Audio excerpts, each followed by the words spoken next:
Ukiota ndoto hizi 5 basi zina maana kubwa sana kwenye maisha yako na Mungu anataka uzichukulie siri. Ndoto ya kwanza, ukiota kifo ama watu waliokufa. Sasa ukiota kifo maana yake ni kwamba kwenye ulimwengu wa roho Mungu anajaribu kuonyesha kwamba roho yako imeishiwa nguvu kabisa na inahitaji kuchajiwa, na inachajiwa kupitia maombi. Ni sawa na simu yako ikiwa inakaribia kuzima, huwa inaonyesha alert kwamba usipoichaji hii simu itazima. Lakini ukiota watu waliokufa, wala usitake tafsiri yake, hilo tayari ni shambulio la kiroho ambalo linaashiria roho ya mauti kwenye maisha yako, na unatakiwa useme maneno kwamba kuna uhusiano kati ya mtu aliyekufa na mtu aliye hai. Mhubiri 9:5. Ndoto ya pili, kuota unafunga ndoa ama umevaa shela ama suti ama unakutana kimwili na mtu either unamfahamu ama usiyemfahamu. Mara nyingi ndoto hii ni shambulio ambalo linashambulia uzazi, linashambulia mahusiano, na watu wengi ambao wanaota hizi ndoto wana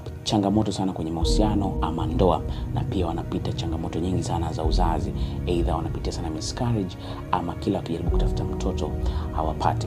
Wakorintho wa kwanza 16:6, unapokuwa unakutana na mtu kimwili kwenye ulimwengu wa roho, basi ujue ni roho chafu zinafanya maagano na wewe. Ndoto ya tatu, unaota unaanguka umbali mrefu. Korintho wa kwanza 10:12, Mungu akiwa anakuonyesha ndoto anamaanisha kwamba uwe makini. Mara nyingi mtu ambaye anaota ndoto kama hizi huwa anafanya maamuzi ambayo sio sahihi, kwa baadaye anajutia. Ndoto ya 4 ni kuota kwamba unakimbizwa, inaashiria nguvu za rohoni, pia umeshinda mitego ya adui. Ndoto ya 5, unaota unang'atwa na nyoka. Mara nyingi wanaota ndoto hizi wanapataga changamoto za kiafya, aidha magonjwa ambayo ni sugu kama pressure, kama sukari, kansa. Shambulio la mizimu kutoka pande moja ya familia, aidha ni baba, aidha ni mama, na limelengwa kukushambulia afya yako, uchumi wako, na pia unakuwa unapatwa na hofu sana.